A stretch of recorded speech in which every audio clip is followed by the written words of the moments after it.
Hello, Eternum, and welcome to KOTT News, Eternum's #1 source for news. And this is the War Report. No change in the dynamic of Eternum last night as both great houses hold down the Hutts and fend off opposing factional forces. Civic leaders in Reekwater were available to discuss their outcome and future plans for the hamlet. Congratulations on your victory here tonight in the Restless Shore, holding the fort up on top of the muddy hill. How did you feel it went out there tonight? I feel it went great, John.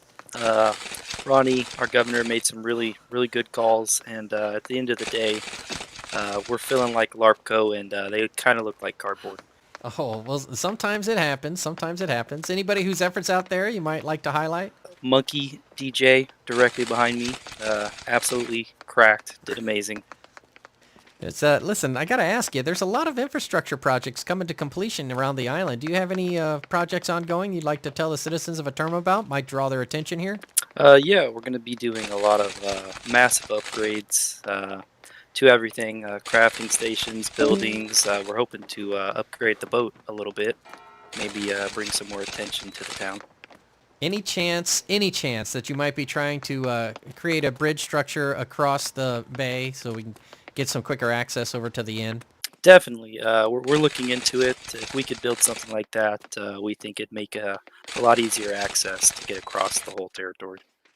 Turning to the weather, and it's looking like another uneventful day as the sun strolls across the Eternum sky.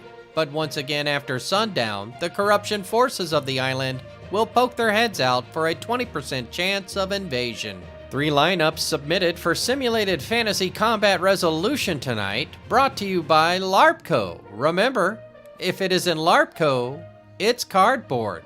Opening things are the Marauders of Nirvana, assailing the Covenant forces of Here Be Monsters for control of the master fishing port town of Reekwater. Nirvana forces regrouping after their recent departure from the scene, after reigning over the Central Corridor last month.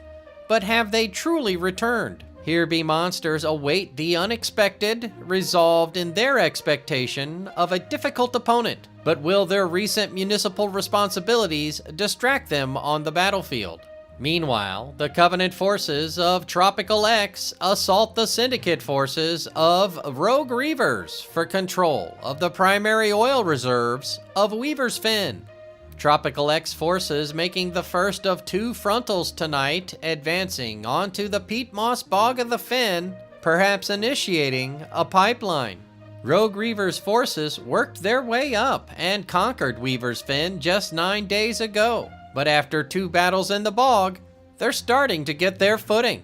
In the nightcap, the Covenant forces of Tropical X attack the Marauders of PvP Dodgers for crowning kingdom of the Western Monarch's Bluff. Tropical X forces will have little time to rest between matches as they make their second fight of the night for ownership of the scenic hamlet. The PvP Dodgers of Monarch's Bluff weren't going to dodge PvP for long whilst holding on to one of the waypoints for the initial refugees swimming to the island. But will they dodge a fight completely?